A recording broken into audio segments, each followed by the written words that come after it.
At the stroke of the midnight hour, when the world sleeps, India will awake to life and freedom. सच्चाई से सरोकार रखते हैं हम।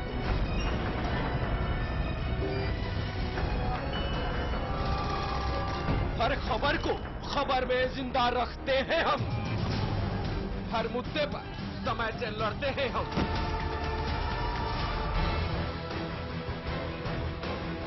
देश की खबर का सच है हम, क्योंकि हम हैं चैनल नंबर 1। खबर की आपाधापी में कोई खबर न जाए छूट। हम उठाते हैं खबरों और मुद्दों पर पड़ी धूल, क्योंकि हम बनाते हैं खबरों के अंदर की खबर। समस्या का अभी हमें 7 महीने हो गए हैं, अभी तक क्यों नहीं निदान हो रहा है? हम लोग इंसान हैं कि जानवर हैं? इसीलिए हर खबर पर चैनल 1 रखता है अपनी पैनी नजर।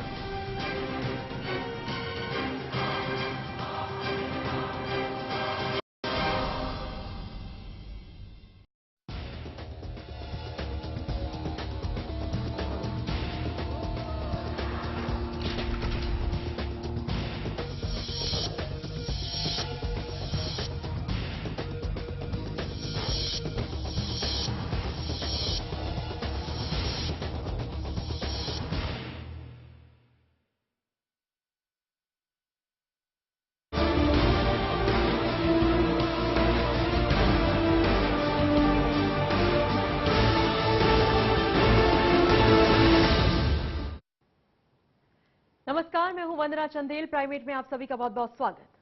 अगले लोकसभा चुनाव में अब कुछ ही महीने बचे हैं। इसका असर स्वतंत्रता दिवस के जश्न पर भी दिखा। इसकी गूंज दिल्ली के लाल किला से लेकर भुज के लालन कॉलेज तक सुनाई दी। नरेंद्र मोदी ने बुधवार को प्रधानमंत्री मनमोहन सिंह को चुनौती दी थी कि स्वतंत्रता दिवस के मौके पर देश के लोग 2 भाषण सुनेंगे और फिर उनकी तुलना भी होगी। हुआ भी कुछ ऐसा ही। पहले पीएम ने लाल किले की प्राचीर से देश को संबोधित किया, लेकिन उसके कुछ ही देर बाद मोदी ने भुज के लालन कॉलेज से पीएम के भाषण की धज्जियां उड़ाई। आजादी के 67वें साल में जब प्रधानमंत्री मनमोहन सिंह लाल किले की प्राचीर से देश को एक छूटे हुए सपने की याद दिला रहे थे, एक उम्मीद जो कहीं खो गई उसे परवान चढ़ा रहे थे, ठीक उसी वक्त एक शख्स उनके एक एक शब्दों को कंठस्थ कर प्रहार करने की व्याग्र नीति बना रहा था। प्रधानमंत्री ने यूपीए की उपलब्धियां गिनाई तो मोदी ने भ्रष्टाचार, गरीबी और महंगाई जैसे मुद्दों को लेकर पीएम और कांग्रेस पर सीधा हमला किया। हमने एक प्रगतिशील और आधुनिक भारत बनाने के लिए लगन और ईमानदारी से काम किया है।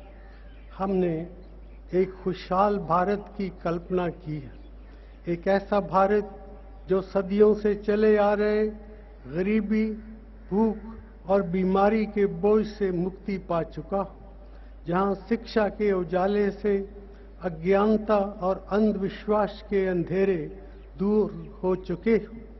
भ्रष्टाचार के खिलाफ जंग क्यों नहीं छेड़ सकते? और भाइयों बहनों, भ्रष्टाचार का मूल कहां से शुरू होता है? क्या उसका जवाब देश को नहीं चाहिए? क्या देश की जनता वो जवाब नहीं मांगेगी? मैं राजनीतिक भाषा नहीं बोलना चाहता हूं, लेकिन मैं कहना चाहता हूं, ये देश के सामने मूलभूत इश्यू है।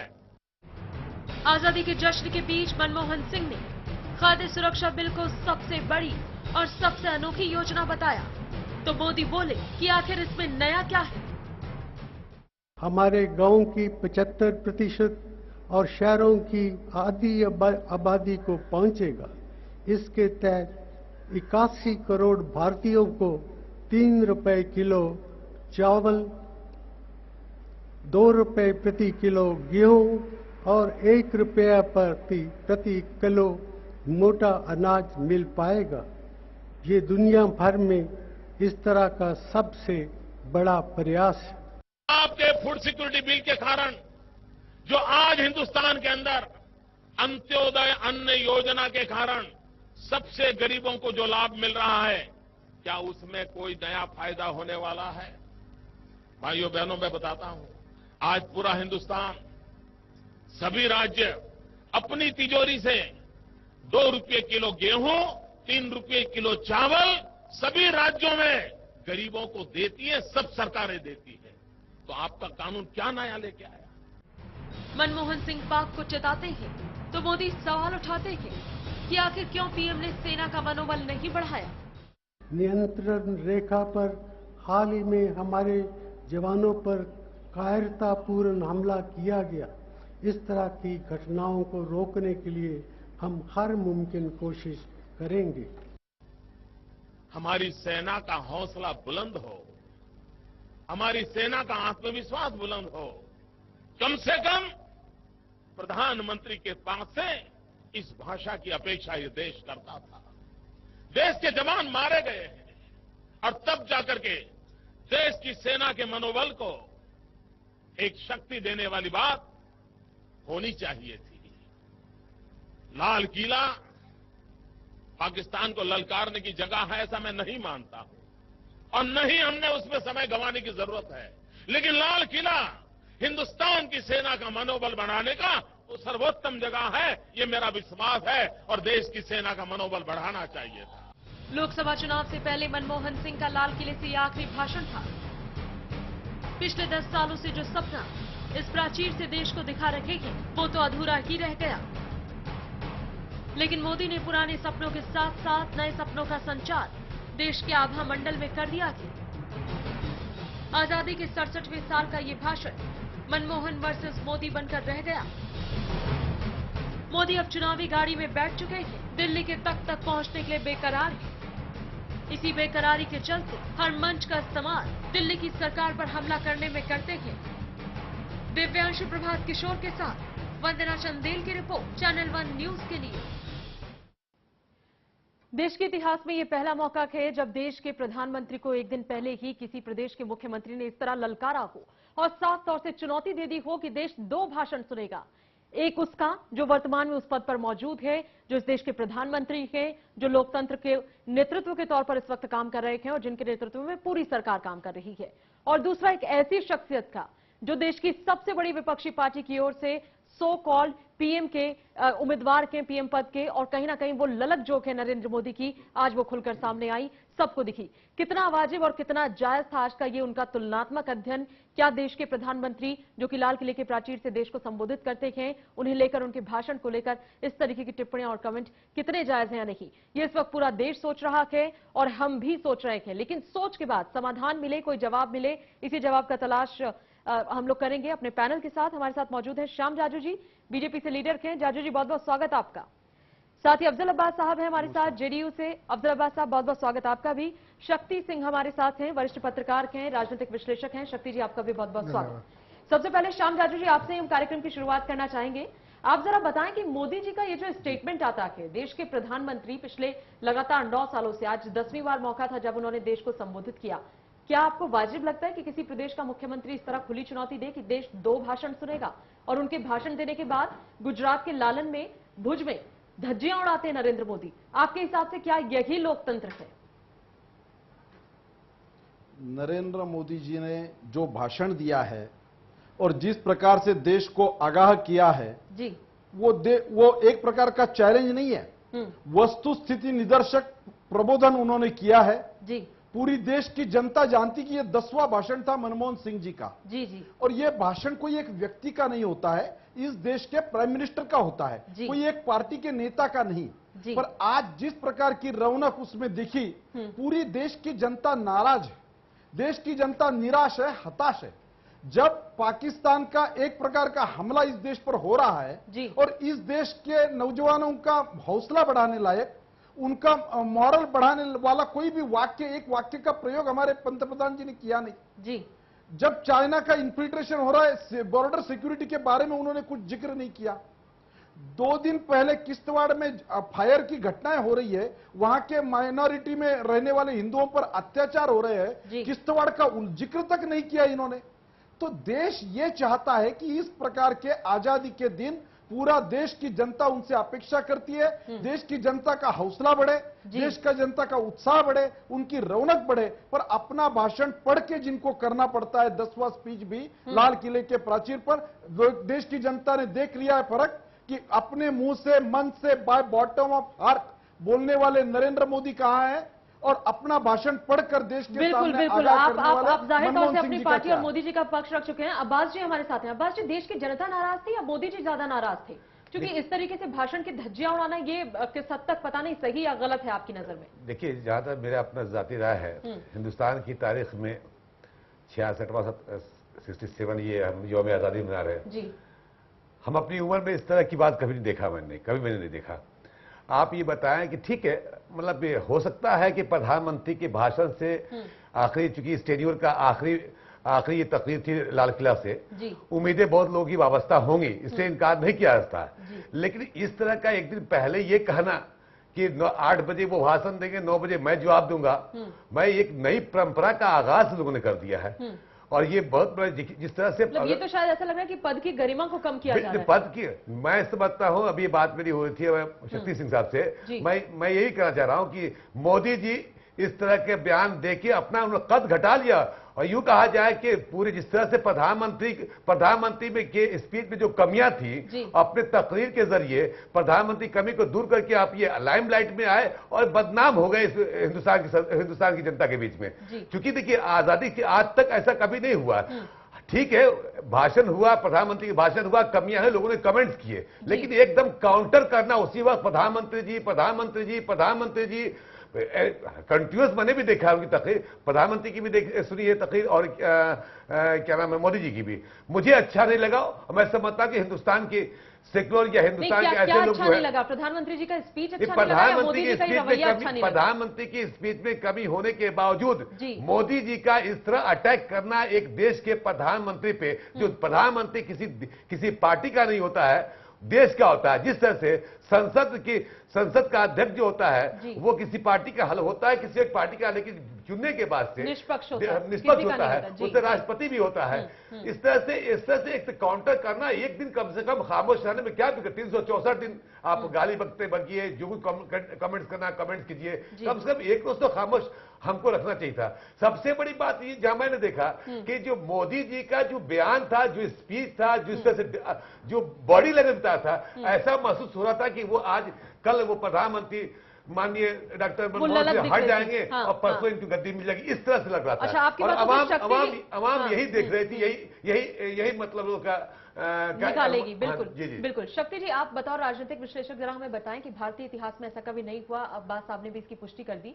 कितना आपको लगता है कि ये वाजिब सी बात है कि देश के प्रधानमंत्री जो हैं, बड़ा कद्दावर पद है, बड़ा सम्मान वाला पद है, वो एक भाषण देते हैं और चंद मिनटों बाद मोदी जी दूसरा भाषण देते हैं, और एक दिन पहले वो इसकी अनाउंसमेंट भी कर देते हैं कि देश 2 भाषण सुनेगा। दोनों का ये जो कंपैरिजन उन्होंने एक पैरेलल लाइन पे लाके खड़ा कर दिया, एक अघोषित प्रधानमंत्री और एक घोषित प्रधानमंत्री जो अपने पद पर मौजूद है। ऐसा लग रहा है कि सारी चीजें, सारी प्रक्रिया उन्होंने लोकतंत्र की एक ही स्तर पर, एक ही तल पर लाकर रख दी। देखिए, मैं प्रधानमंत्री की शख्सियत या उनकी काबिलियत पे कोई प्रश्न चिन्ह नहीं खड़ा कर रहा हूं, लेकिन मैं ये उम्मीद करता हूं या ये रखता हूं उम्मीद देश के जो सशस्त्र नेतृत्व है उनसे, या जो लोग मुख्यमंत्री हैं या बड़े नेता हैं, कि एटलीस्ट संवैधानिक पद है।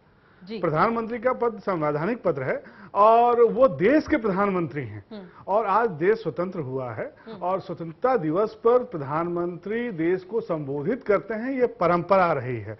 और वो अपने नीति कार्यक्रमों के बारे में देश को बताते हैं और आगे उनकी क्या प्रोग्राम है उसके बारे में बताते हैं, देश की सुरक्षा के ऊपर, देश की आर्थिक स्थिति के ऊपर, देश की सामाजिक स्थिति के ऊपर, राजनीतिक स्थिति के ऊपर वो अपनी बात रखते हैं। तो ये एक परंपरा चली आ रही है 1947 से, और जिसका निर्वहन होना चाहिए। लेकिन जिस तरह से नरेंद्र मोदी जी की तरफ से, मैं भाजपा नहीं कहूंगा, नरेंद्र मोदी जी की तरफ से कल उसको चैलेंज किया जाता है, और उससे भी बड़ी बात जिस तरह से मीडिया उसको लगातार लाइव दिखा रही है, पता नहीं किस तरह की नई परंपरा की शुरुआत लोग करना चाहते हैं या कर रहे हैं, और वो कितना फायदेमंद होगा भारतीय लोकतंत्र को ये तो अब आने वाला समय ही बताएगा। लेकिन आज की जो घटना हुई है वो निश्चित तौर पे कहीं ना कहीं लोगों में उसका सही संदेश नहीं गया है।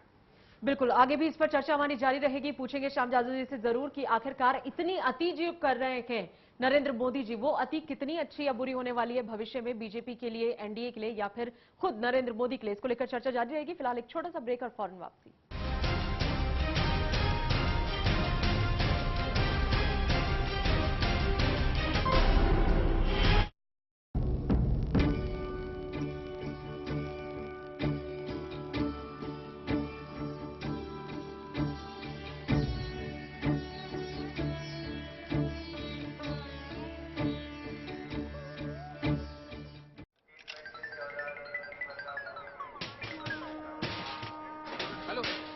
टूट नहीं रहा है क्या? अरे तोड़ कौन रहा है यार, 1 रुपया फंस गया मेरा। तोड़ना यार, 1 ही रुपया तो है। अच्छा 1 ही रुपया है, चल तू दे दे दे। मनुष्य को गुस्सा क्यों आता है? ये क्या है? बाबा जी का वीडियो 1 ही रुपए का है। देखो वीडियोस 1 रुपए में। 52010 पे कॉल करो, क्लिक करो, चूज करो, एंजॉय करो। 1 रुपए में शांति।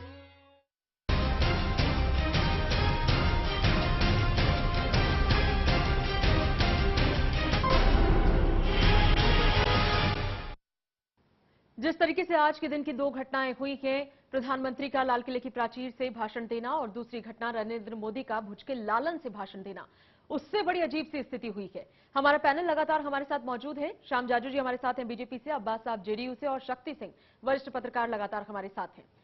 श्याम जाजू जी, आपसे मैं ये जानना चाहती हूँ कि अक्सर बड़े बुजुर्ग जो हैं वो घर में बच्चों को समझाते हैं कि अति किसी चीज की मत करना, और बड़ी अच्छी एक कहावत भी है कि अति का भला ना बोलना, अति की भली ना चुप, अति का भला ना बरसना और अति की भली ना धूप।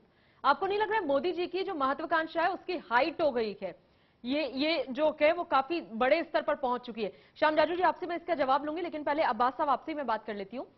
ये जो इतनी अधिक महत्वाकांक्षा वो दिखा रहे हैं या दिख रही है या झलक रही है, आपको लगता है ये इन फ्यूचर उनके किसी काम आने वाली है?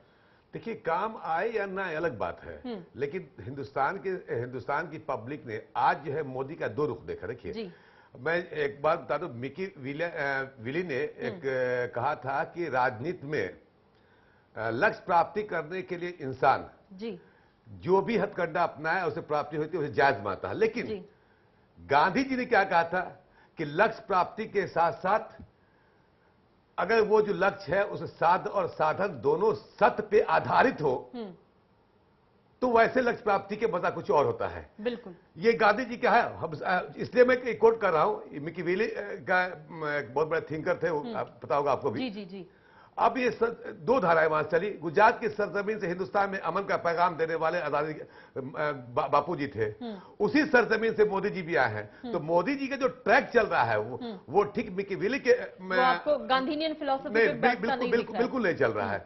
अगर ये चलता होता तो ये बात नहीं होती। आप उठा के देखें कि बीजेपी के बड़े नेता हमारे साथ लाइन पे हैं भी वो। जी। मैं बताऊं, अभी गुजरात की विकास से गुजरात मॉडल की बात हो रही है। गुजरात मॉडल वही मोदी जी जाते हैं अहमदाबाद, आंध्र प्रदेश जाते हैं तो वहां ट्रैक चेंज हो जाता है। वो मॉडल बात नहीं है, बस 5 रुपया का टिकट लीजिए और ठीक है, आप ये कहते हैं कि ये फंड जो आएगा तो फिर उत्तराखंड के लिए आएगा। चलिए, अच्छी बात, अच्छी सोच, इसी बहाने ये पहली हिंदुस्तान की तारीख में पहली ये बात होती है। दूसरी बात देखिए, अपने बहुत करीबी आदमी, मुझे कहने में कोई मतलब हिचक नहीं है, चाहे उसमें जो भी हो, कि अमित शाह को उत्तर प्रदेश का प्रभारी में आ गया। और जहां तक मेरे पास जो रिकॉर्ड है उसमें कम से कम अब तक जो उत्तर प्रदेश में 40 से 80 जगह जो है राइट हो चुका है। 80 लोग मारे गए हैं और 5 लोग जख्मी हुए। आप फिर बिहार में आप जाएंगे तो वहां अति पिछड़ा की बात करेंगे, वहां विकास की बात नहीं कि मोदी जी और बीजेपी के जो बिहार के भी लोग हैं वो भी कहते हैं, ये कहते हैं कि ये ओबीसी से आते हैं। मतलब कहीं ना कहीं आपका मॉडल है, उसी मॉडल को लेकर हिंदुस्तान में जाइए। स्टेट वाइज जो आपका जो क्लासिफिकेशन हो रहा है, मुझे इस बात में समझ बात नहीं आ रही है। नहीं, ये तो फिर ठीक है ना, जिस स्टेट में वो जाएंगे उस नहीं, आप तो हमेशा बिहार मॉडल की बात आप करें ना। आप जा रहे बिहार में, कई कास्ट की बात करें, उत्तर प्रदेश में जा रहे हैं तो राम जन्मभूमि की बात आ रही। जब गुजरात के विकास मॉडल पे ही देश को आपको बनाना है और उसी बिना पे आप प्रधानमंत्री बनने की लालसा रखे हुए हैं, तो ये एक साथ होना चाहिए ना। ये जो लालसा है ये इतनी ज्यादा अब क्यों झलकने लगी है? क्यों ऐसा लग रहा है कि मोदी जी को बहुत जल्दी है पीएम पद पाने की? जल्दी अच्छा होता है, लेकिन जल्दी का काम कई बार कहते हैं शैतान का भी हो जाता है।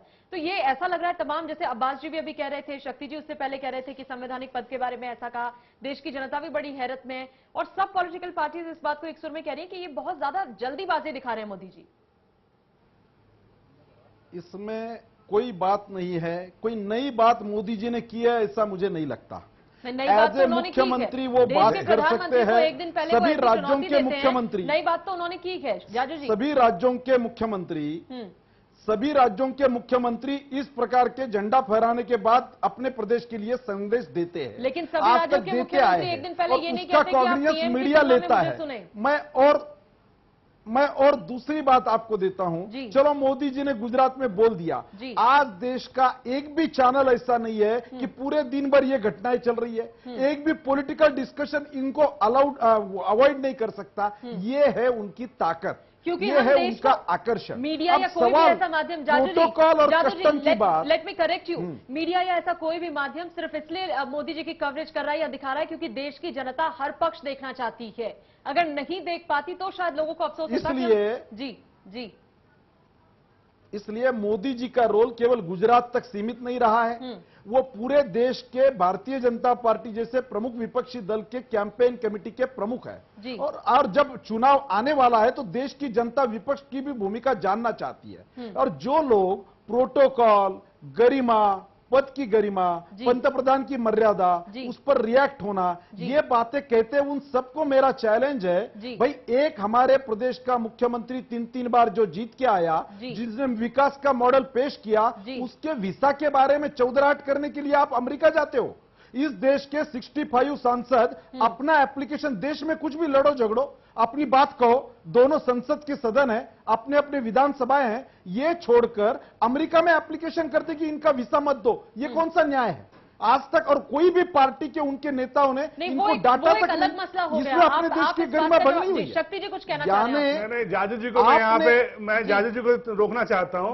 जाजू जी ठीक है, वो 65 सांसदों ने रिप्रेजेंटेशन किया यूएस को, लेकिन आपके पार्टी के अध्यक्ष राजनाथ सिंह जाते हैं और वो वहां फरियाद करते हैं कि अपील करते हैं कि उनको वीजा दिया जाना चाहिए। उस पर आप कुछ नहीं बोल रहे हो कि ये कहां तक जायज है? कोई फरियाद उन्होंने की नहीं, एकदम की है, एकदम की है। रिकॉर्ड है, क्या बात करते हैं? मैं आपको बता रहा हूं, राजनाथ जी ने ऑन रिकॉर्ड कहा है, 1 सेकंड भी इनके वीसा के बारे में बात नहीं हुई। जब पत्रकार मीडिया सामने आया और राजनाथ जी को पूछ रहा है कि आप अगर यहां आए हैं, आप इसकी बात करोगे क्या? अब मीडिया तो देश में ऐसा है, अगर उन्होंने नहीं कहा होता तो लोग कहते देखो एक अध्यक्ष अपने मुख्यमंत्री और अपने प्रमुख नेता की बात नहीं करेंगे, और उन्होंने कहा कि हाँ अगर विषय निकला तो हम अपना मत देंगे। तो उन्होंने कह दिया कि मोदी जी ने वीसा मांगा नहीं, ये तो चलो हमारे अध्यक्ष ये भी तो कह सकते थे हमारे देश का मामला है, देश में निपटा जाएगा, यहाँ पे इसमें मैं कोई जवाब नहीं देना चाहता, तब उन्होंने ऐसा तो नहीं कहा। हम तो वही चाहते कर रहे हो। मोदी जी ने वीसा मांगा ही नहीं है, मोदी जी ने वीसा मांगा नहीं, अब ब्रिटेन की संसद से उनको इनविटेशन आ रहा है। वीसा मिलना नहीं मिलना छोड़ दो, वो आज का विषय नहीं। हमारे देश के प्रमुख प्रतिनिधि विदेश में जाकर अपनी चौधराहट करने का अधिकार उनको दे रहे हैं। ये गुलामी मानसिकता का प्रतीक है। वो भी वहां जाकर कुछ ऐसी कोशिश कर रहे थे, वो भी कुछ ऐसी कोशिश करते जाते, नहीं कि उन्होंने ओपनली कहा है। आप ये बताइए कि कल अगर एनडीए की तरफ से प्रधानमंत्री हो और कांग्रेस या किसी भी और पार्टी का कोई मुख्यमंत्री प्रदेश का इस तरीके की चुनौती रखे, आपको नहीं लगता कि ये मखौल है संवैधानिक पद का? आप प्रधानमंत्री की बराबरी करने की कोशिश कर रहे हैं? कोई संवैधानिक पद का मखौल उन्होंने उड़ाया नहीं, देश के सामने अपना ओपिनियन स्पष्टता से रखा है, और देश की जनता और पूरा मीडिया जिस उम्मीद से उनको देख रहा है, इसलिए पूरे देश में आज चर्चा का विषय हुआ है। अन्यथा सभी प्रिंट मीडिया में, इलेक्ट्रॉनिक मीडिया में ये भाषणों की चर्चा, राष्ट्रपति के अभिभाषण की चर्चा, ये आज तक होते रही है और होने वाली है। सवाल यह है कि इस सरकार से लोग इतने नाराज हो गए हैं, देश में निराशा हताशा का माहौल है, पाकिस्तान अटैक कर रहा है, चीन घुसखोरी कर रहा है, बांग्लादेश का इन्फिल्ट्रेशन चल रहा है, श्रीलंका से और नेपाल से हमारे संबंध ठीक नहीं है। और इस प्रकार का अंतर्राष्ट्रीय संकेत देने का जो मंच था, वहां से हमारे स्वतंत्र देश के प्राइम मिनिस्टर अपना 10वां स्पीच देते समय देश का नहीं कर रहा। आप भी लोकतंत्र में रहते हैं और सभी टाइमिंग पे बात हो रही है। जादू जी, इसकी टाइमिंग सही नहीं है। हम ये नहीं कह रहे हैं कि क्या टिप्पणी कर दी, गलत टिप्पणी कर दी, हम ये बात ही नहीं कर रहे हैं। हम ये कह रहे हैं कि क्या ये वाजिब है कि आप एक दिन पहले ऐसी अनाउंसमेंट कर दें, घोषणा कर दें कि देश 2 भाषण सुने। क्यों सुने देश 2 भाषण? क्यों सुने? प्रधानमंत्री को सुनना देश का फर्ज है और प्रधानमंत्री जानते हैं उन्हें किसे संबोधित करना है। लेकिन किसी प्रदेश का मुख्यमंत्री ये कहे कि पूरा देश 2 भाषण सुने, नहीं, ये तो गलत परंपरा है और देश को तोड़ने का काम कर रही है। आपकी बात मान लेता हूं। जी जी, चलो, उन्होंने गुजरात में भाषण कर दिया, पूरे देश के मीडिया ने क्यों बताया? देश की जनता सुनना चाहती है। जाजू जी, देश का मीडिया सुनाना चाहता है। अगर नहीं बताया जाता तो शायद ये सच अधूरा रह जाता। ये तो लोग जान पाते कि 2 भाषण होने वाले हैं, लेकिन दूसरे भाषण का मकसद क्या था ये लोग जान नहीं पाते। इसलिए मीडिया को मैं दोष नहीं दे रहा है। देश की जनता की जो उम्मीद है, यो मोदी जी ने काम किया है। देश की जनता के मन में क्या भाव है, देश की जनता का मनोबल क्या कहता है। और आज के प्राइम मिनिस्टर के बारे में आप भी लोग दोनों तुलना करके जब लोगों को बता रहे हो, देश की जनता तुलना अपने आप कर रही है। इसमें मोदी जी की क्या लोगों गलती के मन है? में क्या भाव है और आपके मन को क्यों नहीं भाई मनमोहन, इसकी भी करेंगे चर्चा। अब अब्बास जी, मैं भी आपको बिल्कुल मौका दूंगी और फिलहाल एक छोटा सा ब्रेक, और ब्रेक से फौरन करते हैं वापसी।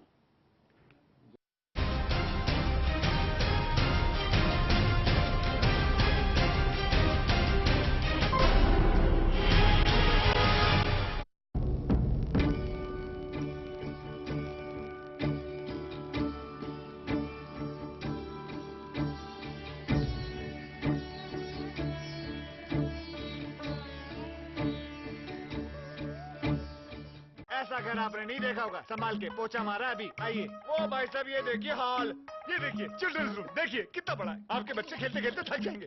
हो गया, मजे ले लिए। आइए। और यह है बेडरूम, इसकी खिड़की से तारे दिखते हैं। तारे। आपको क्या लगा प्रॉपर्टी डीलर हुआ? अरे आपको अपना घर दिखा रहा था। Pearls infrastructure. हम जानते हैं कि घर अरमान, उम्मीदों और सपनों का बना होता है, तभी तो हम घर बनाते हैं, जिंदगियां बनाते हैं। अक्षय, बाथरूम कब धोगे? आज संडे है ना। सगों से भी सगा है तू, अपना परिवार है। आज और कल दोनों हमने तेरे साथ देखे हैं। तू चले जब साथ तो खुशी के ठिकाने मिलते हैं। वन टच पावर स्टार्ट, शानदार माइलेज वाला APDV इंजन, जो दुनिया की नंबर 1 बाइक चुने, यही कहे सगों से भी सगा है। हीरो स्प्लेंडर, लगे ऐसा फैमिली जैसा।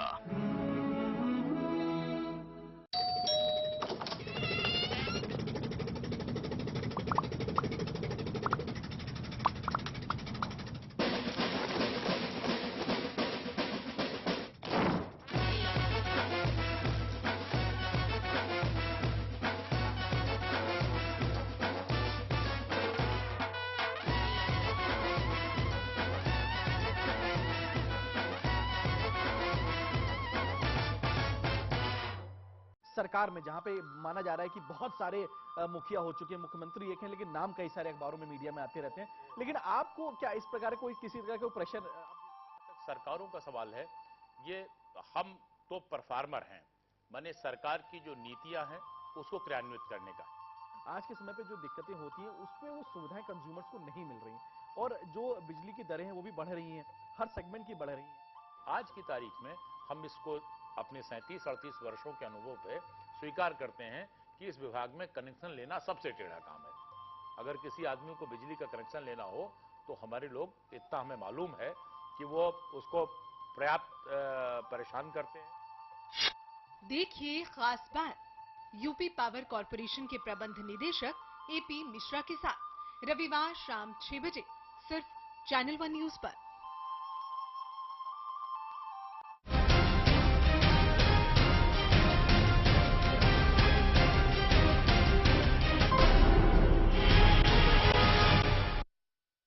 ब्रेक के बाद एक बार फिर आप सभी का बहुत बहुत स्वागत। मनमोहन वर्सेस मोदी, ऐसी सिचुएशन फिलहाल नजर आ रही है, वो भी तब जब 15 अगस्त के मौके पर एक नहीं 2 भाषण हो और दूसरे भाषण में खुद नरेंद्र मोदी ये कह दें कि देश उन्हें सुने प्रधानमंत्री को सुनने के बाद। क्या मतलब है इसका, क्या दिखाना और बताना चाह रहे थे वो, ये जानने की हम कोशिश कर रहे हैं। फिलहाल इसी दौरान हमारा पूरा पैनल हमारे साथ मौजूद है। हमारे साथ श्याम जाजू जी हैं बीजेपी से, अफजल अब्बास साहब जेडीयू से, शक्ति सिंह वरिष्ठ पत्रकार राजनीतिक विश्लेषक हमारे साथ हैं, आदम चाकी जी भी इसी के साथ हमारे साथ जुड़ चुके हैं। गुजरात कांग्रेस में एक वरिष्ठ मंत्री भी हैं, महामंत्री भी हैं, और जानते हैं कि क्या कुछ स्थिति गुजरात में इस वक्त है, क्या तरीका है, क्या रणनीति है बीजेपी की भी और उनकी अपनी पार्टी की भी, ये आदम चाकी जी बहुत बेहतर तरीके से जानते हैं। आदम चाकी जी, आपसे मेरा सवाल ये है कि प्रधानमंत्री को लेकर आज जिस तरीके की टिप्पणी मोदी जी कर रहे थे और महज 1 घंटे बाद ही वो ये सब कुछ, 1 घंटा भी वक्त नहीं था दोनों भाषणों के दरमियान, 35 मिनट भाषण देते हैं प्रधानमंत्री और उसके बाद 55 मिनट बोलते हैं मोदी जी। एक दिन पहले वो ये अनाउंस कर देते हैं कि देखिए 2 भाषण देश सुने। ये 2 भाषण देश सुने, क्यों सुने, किसके सुने, कौन है आप, क्या आपका नजरिया इस पर? मैं तो इसमें कहना चाहूंगा नरेंद्र मोदी को और इसके पूरी भारतीय जनता पार्टी को मैं कहना चाहूंगा, जो पीएम की बात करते हैं जी, मैं सीएम साहब को अच्छी तरह से जानता हूं और हमारे कच्छ के अंदर और पूरे गुजरात के अंदर जी, जो मोदी साहब सोचते हैं कि मैं पीएम बनूं, जो माइनॉरिटी की स्कीमें हैं जो 1 से 10 दौड़न तक की फ्री मैट्रिक योजना, ये योजना पूरे देश में चलती है, लेकिन गुजरात के मुख्यमंत्री सीएम साहब ने स्टेटमेंट दिया कि मैं 6 करोड़ गुजराती का मुख्यमंत्री हूं, माइनॉरिटी की योजना नहीं चलेगी। ये योजना के लिए मैं हाई कोर्ट में गया, हाई कोर्ट में हमारे फेवर में फैसला आया, फिर मेजरपेट में गया और अभी ये सुप्रीम में नरेंद्र मोदी साहब गए हैं कि ये मैं नहीं दूंगा। तो क्यों पीएम की बात करती है, कोई शर्म है? और जहां कच्छ में जी 1971 के अंदर सरदारों को जमीन देगी कि ये बॉर्डर है, ये मुद्दे हैं गुजरात के आदम चाकी जी, लेकिन आज जो हम लोग बात कर रहे हैं, और यहाँ के वहीवट तंत्र कलेक्टर श्री सरकार की सूचना से ये जमीन खुलासा कर दी। ये लोग हाई कोर्ट में गए, हाई कोर्ट में जीत के आए, आज की तारीख सुप्रीम कोर्ट में नरेंद्र मोदी की दूसरा बार चर्चा करेंगे। आज विषय चल रहा है, विषय पर बात करनी चाहिए। गुजरात के बारे में हमारे पास भी बहुत है। चाकी जी, हम लोग आज चर्चा इस बात पर कर रहे हैं कि ये मोदी जी ने जो भाषण दिया, ये आपको कितना सही लगता है? देश के प्रधानमंत्री के भाषण के बारे में इस तरीके की टिप्पणियां कितनी वाजिब लगती हैं? जमीन पानी के भाव में दिया और पीएम की बात करता है, भ्रष्टाचार की बात करता है, तो नरेंद्र मोदी साहब और इनके पूरे हिंदुस्तान की भारतीय जनता पार्टी को मैं डॉक्यूमेंट दिखाने के तैयार हूं। आपकी चैनल से मैं दावा करता हूं कि मेरे सामने आओ और पीएम की बात तो फिर करो। गुजरात में भी चल नहीं सकते, लेकिन मेरे ख्याल से जाजू जी बहुत ज्यादा खपाके हैं। आदम चाकी जी वो सुनना ही नहीं चाह रहे हैं कि आखिरकार मसला क्या है। उनकी नाराजगी इस बात को लेकर है कि गुजरात में पीएम की योजनाओं को, केंद्र की योजनाओं को लागू नहीं होने देते हैं, तानाशाही करते हैं नरेंद्र मोदी जी। हमारे पास भी आता है और ये गुजरात में मुस्लिमों के क्या हाल है, पूरे देश के मुसलमानों का क्या पर कैपिटा इनकम है और गुजरात के क्या है जी, सब वहाँ सब धर्मों को सबका साथ सबका विकास का नारा लेकर मोदी जी आगे जा रहे हैं। ऐसा क्यों करते हैं कि केंद्र सरकार की योजनाओं को अपने यहाँ क्रियान्वित नहीं कराना चाहते हैं? सबकी जो बात की ऐसे 50 बातें मैं आपको बता दूंगा कि जिनके बारे में गुजरात सरकार का किंग ऑफ परफॉर्मेंस का नारा अमेरिका ने दिया है। केंद्र सरकार ने बोला है कि गुजरात में ये सभी स्कीमें अच्छी इंप्लीमेंट होती है। गुजरात ने डेवलपमेंट का विकास किया है।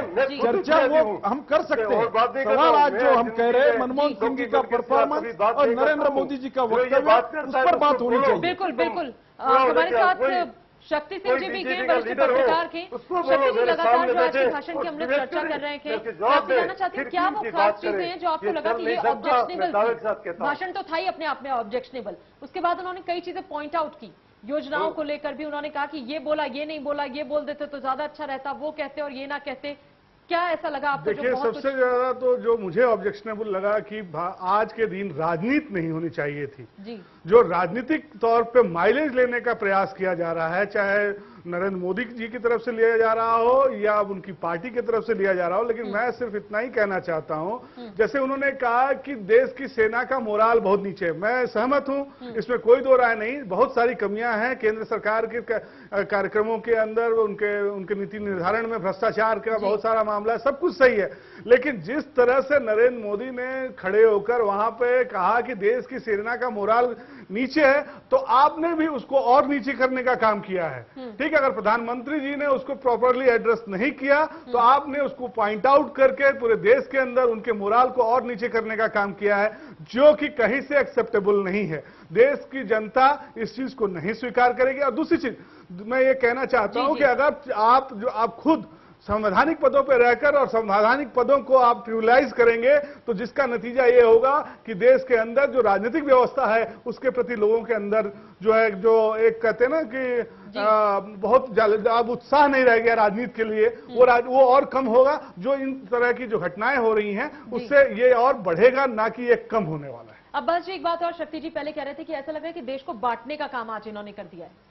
देखिए, इस तरह की बातें जो होगी और ये नई परंपरा जो कायम आज की गई है, मैं एक आप से मैं सवाल कर रहा हूँ, हिंदुस्तान में कई स्टेट है, हम बिहार से आते हैं, बिहार के मुख्यमंत्री वो भी चाहते तो इस पे कंडेम भी चाहते तो काउंटर कर सकते थे, और भी सारे मुख्यमंत्री हैं।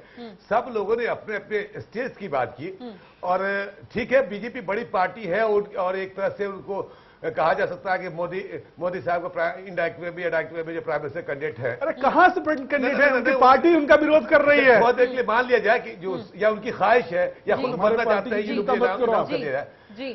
लेकिन और भी स्टेट के सीएम है, मैं अपने प्रदेश के सीएम की बात कर रहा हूं, सब लोगों ने सुना, बिहार के जुडिक्शन के बाहर नहीं गए। वो बिहार की फलाह बहबूद के लिए, बिहार के लिए मैंने क्या किया, बिहार में क्या कमियां हुई, अभी क्या है, अभी ये करूंगा, वो होगा। आज का दिन ऐसा ही है। प्रधानमंत्री के भाषण पे टिप्पणियां होती हैं, बाद में होती है, लेकिन ये परंपरा की एक दिन पहले कि मैं 2 भाषण देश सुनेगा, मैं समझता हूं कि अब जितने भी इसकी निंदा की जाए कम है। वरना कल हो कि बीजेपी की गवर्नमेंट बन जाए, कोई प्रधानमंत्री हो, कल हमारे से आदमी भी कहे कि 1 लाख आदमी इकट्ठा करके और मेरी पार्टी के लोग कहेंगे आप भी कल 2 भाषण सुनिए।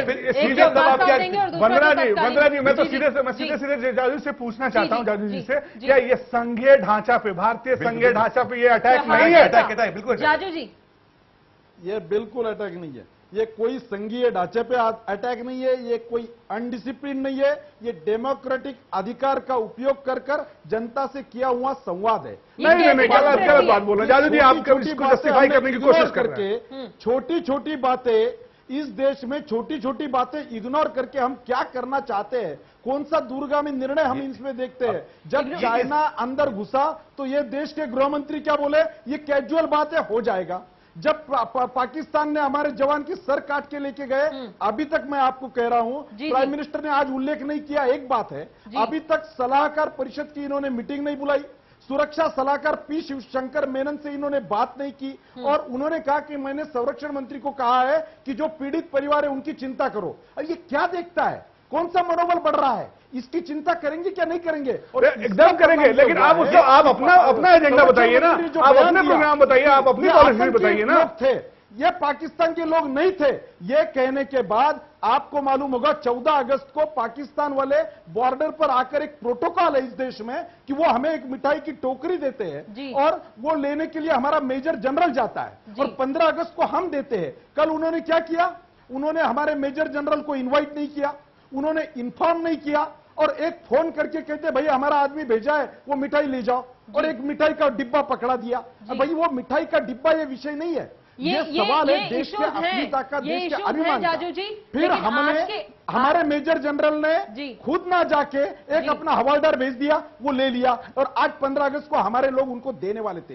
इससे ये संकेत होता है इस देश को वो टेकन फॉर ग्रांटेड मानते हैं, इस देश को उन्होंने अपमान करने का तय किया है, और तो भी हम कुछ बातें नहीं करेंगे। आज फौरन इसमें नरेंद्र मोदी या आपकी पार्टी क्या कर सकते हैं सिवाय विरोध दर्ज कराने के, और विरोध दर्ज कराने के दूसरे कई तरीके थे। हम बार बार यही कह रहे हैं कि प्रमुख विपक्षी दल का ये काम होता है। जी, प्रमुख विपक्षी दल का ये काम होता है। अगर ये भी काम हमने नहीं किया तो देश की जनता हमें टोकेगी कि आप अपना रोल नहीं निभा रहे हैं। मैं ये कहना चाहता हूँ, ये प्रमुख विपक्षी दल की बात कर रहे हैं जादू जी, इनके पार्टी के जो प्रेसिडेंट है वो संवैधानिक पद नहीं है। वो अगर वो कहते, वो चैलेंज करते इस तरह की बात तो चलता है। नरेंद्र मोदी सीएम है, वो वहां पे वो संवैधानिक पद पे बैठे हुए हैं, वो इस तरह की परंपरा की शुरुआत करेंगे, ये गलत है। मैं जादू जी इसको अप्रूव नहीं किया जा सकता। 5,000 एकड़ जमीन, ये हरामी नाला जो नाम सुना होगा, पाकिस्तान के हद में हरामी नाला जो है, वहाँ 5,000 एकड़ जमीन नरेंद्र मोदी ने अडानी को दे दी है 2 रुपये में, वो कागज पे नक्शा बनाकर उसका जवाब देंगे। आप इशू डाइवर्ट मत करिए, विषय पर बात करिए। ये 5,000 गुजरात के लोकल मसले बोलने का ये मंच नहीं है। आज के विषय पर बात करिए। बहुत सही बात आपने कह दी जाजू जी। आदम चाकी जी, मैं चाहूंगी आप कागज पे नहीं, आदम चाकी जी बात कर रहा हूँ। तो नरेंद्र मोदी, आनंदीबेन, आदम चाकी जी आप सुनिए, जाजू जी ये कह रहे हैं कि गुजरात के लोकल मसले उठाने का ये मंच नहीं है, तो क्या गुजरात के लालन में जो भाषण कर रहे थे मोदी जी वो नेशनल इश्यूज उठाने का था वो मंच? जाजू जी वो मंच था कि वो नेशनल इश्यूज पर प्रधानमंत्री के कंपैरिजन में तुलना करें? मनमोहन सिंह जी कांग्रेस के अध्यक्ष के रूप में कुछ बात करते हैं तो उनको पूरा अधिकार है बोलने का। वो इस देश के प्राइम मिनिस्टर के रूप में जब बोलते हैं, पूरे देश की जनता का आवाज, जनता का प्रतिनिधित्व के रूप में बोलते हैं, तो उनको बाकायदा सोच समझ कर बोलना चाहिए, सभी विषयों को टच करके बोलना चाहिए, देश की समस्याओं का आगाह करके बोलना चाहिए। भ्रष्टाचार के मामले हो रहे हैं, भ्रष्टाचार की चर्चा नहीं कर रहे, एक भी भ्रष्टाचार का मसला नहीं उठाया उन्होंने दिया है और मेरे पास दस्तावेज है। नरेंद्र मोदी ने गवर्नमेंट ऑफ गुजरात देख दिया अडानी को। आदम चाकी जी आप सुनिए, इसी की चर्चा कर रहे हैं। अब्बास जी आदमी को जाने के लिए मनाई है, चीजें चल रही हैं, आदमी को जाने के लिए मनाई है। वो जमीन है नहीं, समुद्र है, वो समुद्र नरेंद्र मोदी ने बेच दिया है। और आज बात करते हैं देश की सलामती की, क्या सलामती रहेगी देश की जो समुद्र बेच दिया है। और मेरे पास सबूत है,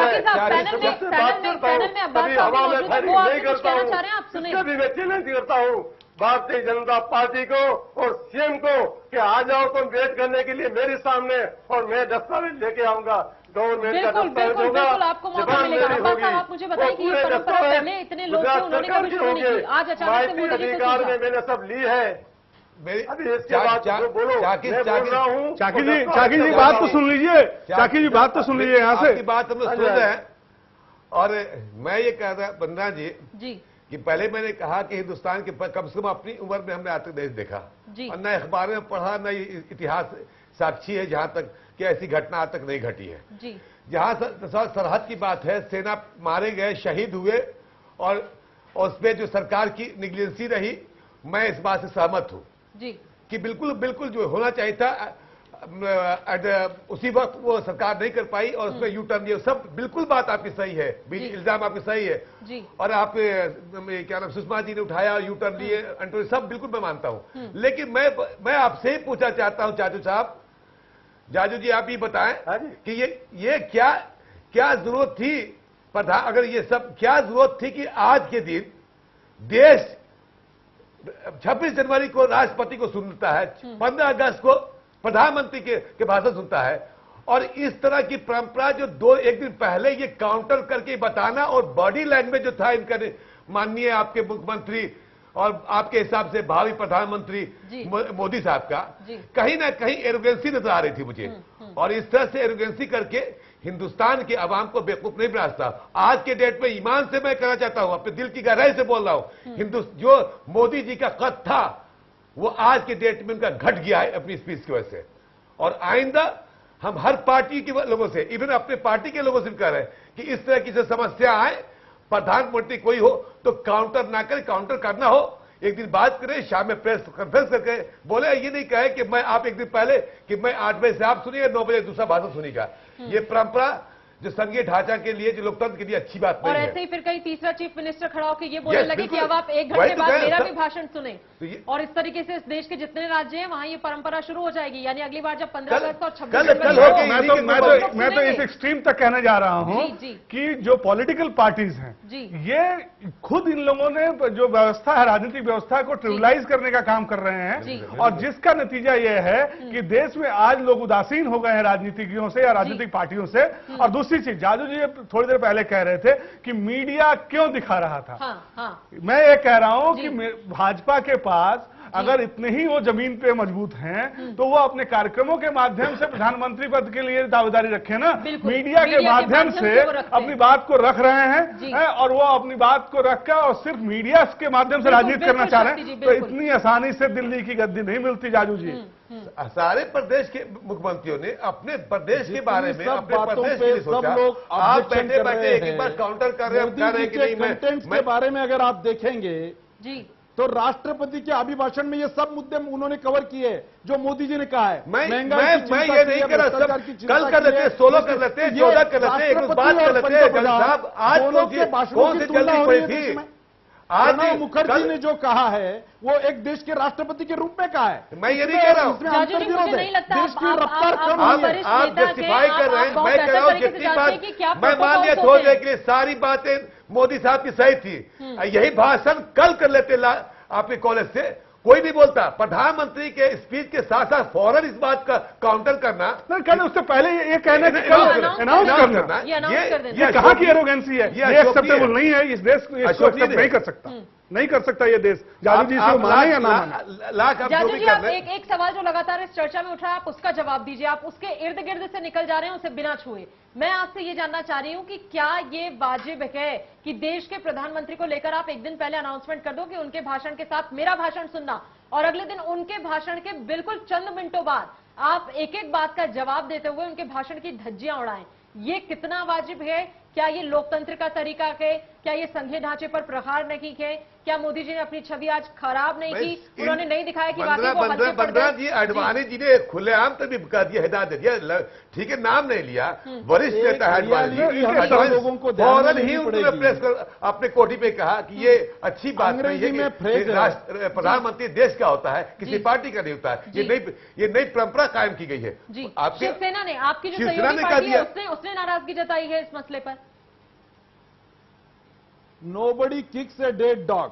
पूरे देश में चर्चा क्या हो रही है इसका भी भाव आप ध्यान में रखिए।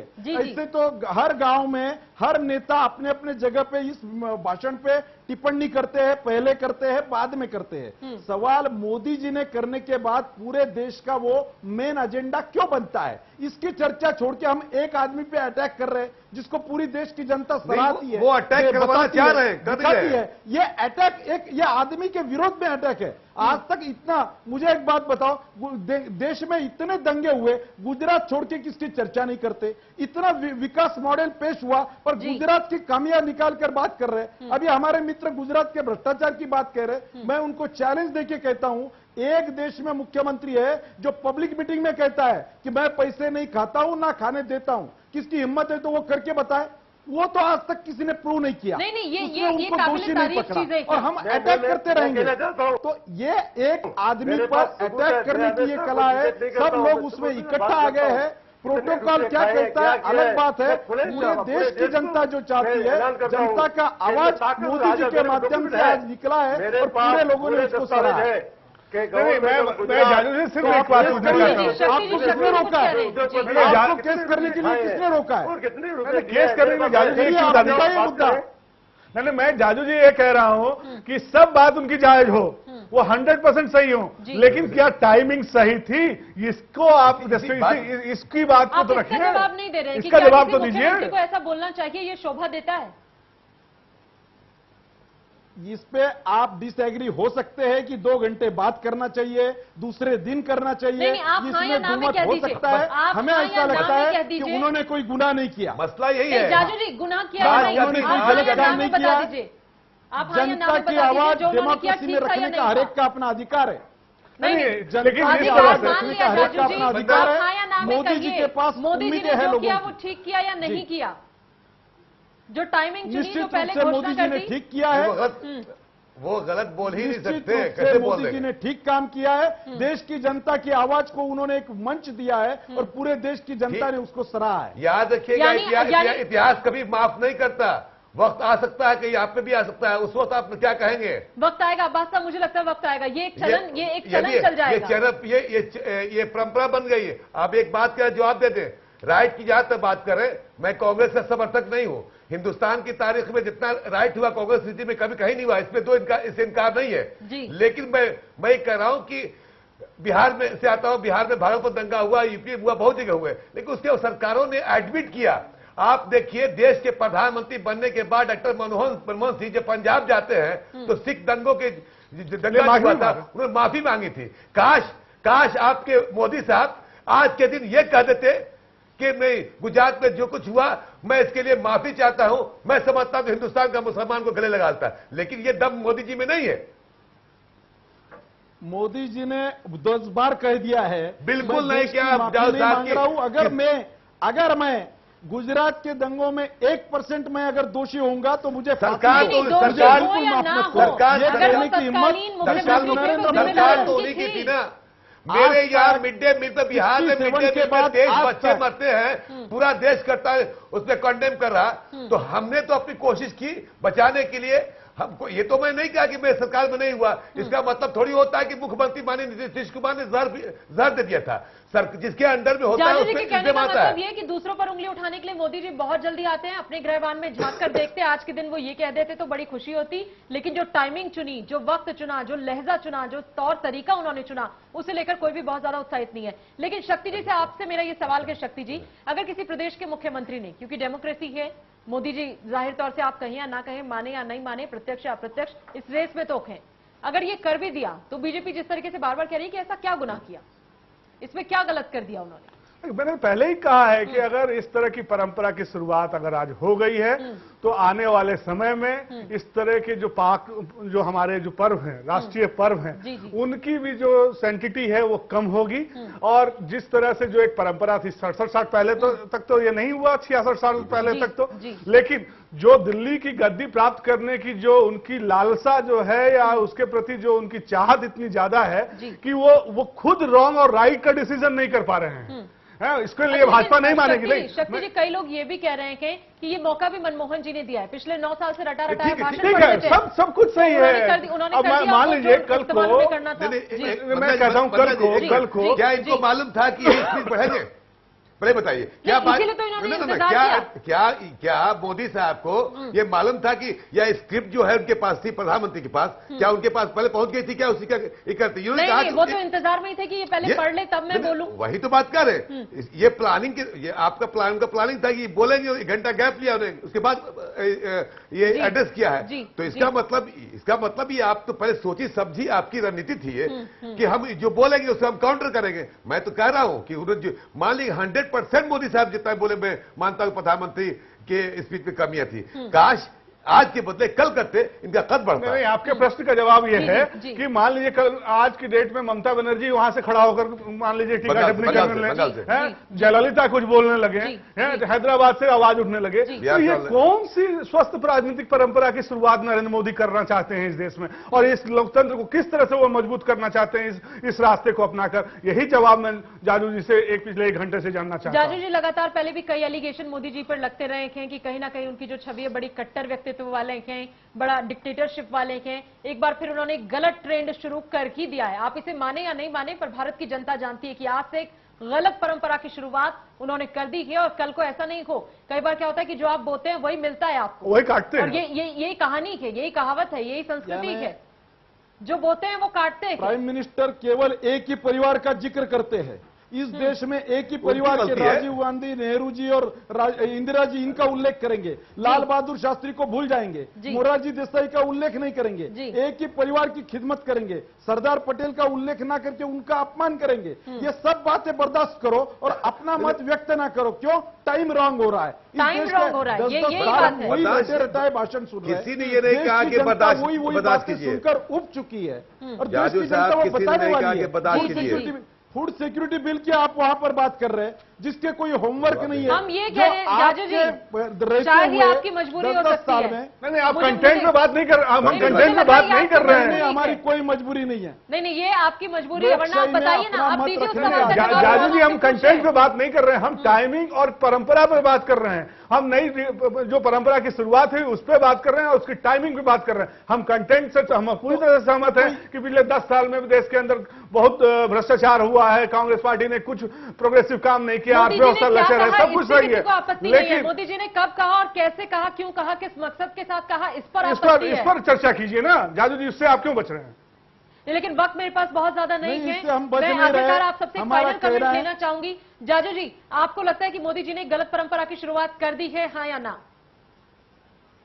बिल्कुल नहीं, मोदी जी ने ठीक बात किया है। इस देश के देशभक्तों का उत्साह उससे बड़ा है और लोग उनसे उम्मीदें बांधे अब्बास साहब, आपको लगता है कि देश के प्रधानमंत्री को इस तरीके की चुनौती देकर एक गलत परंपरा शुरू हो? बिल्कुल बिल्कुल, ये गलत परंपरा है और इसलिए किया गया है। आप कह रहे हैं कि मोदी जी का नाम आए, पूरा दिन भर चर्चा में रहे। एक याद पामेला बोर्ड से किसका था भी याद नहीं रहा कि बदनाम अगर होंगे तो क्या नाम ना होगा।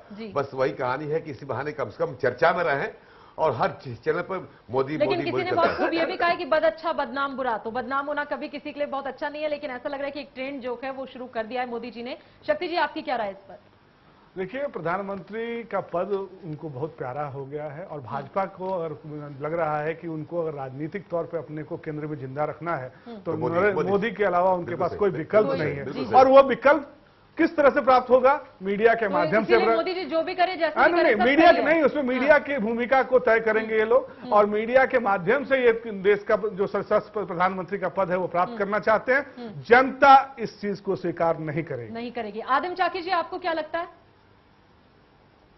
मैं कहना चाहता हूं पूरे हिंदुस्तान को जी कि गुजरात के 11 साल हो गए नरेंद्र मोदी साहब की सरकार जहां चल रही है जी। एक भी गरीब आदमी को एक प्लॉट नहीं मिला है, एक भी झुपड़पट्टी रेगुलर नहीं हुई है, एक भी खेडूत को साथड़ी की जमीन नहीं मिली है, करोड़ों लाखों एकड़ जमीन उद्योगपति को दे दी है। ये बात बाहर आती नहीं है, मेरे को अफसोस होता है।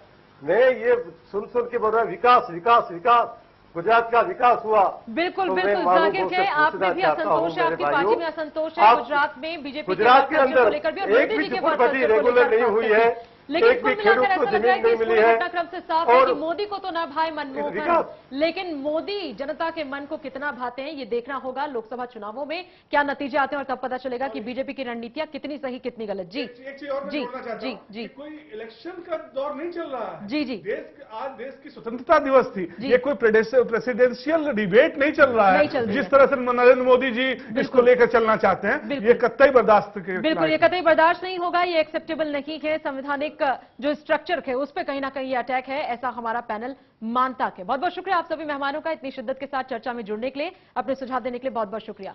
इसी के साथ प्राइमेट में फिलहाल इतना ही। आप देखते रहिए चैनल 1 न्यूज। बहुत बहुत शुक्रिया।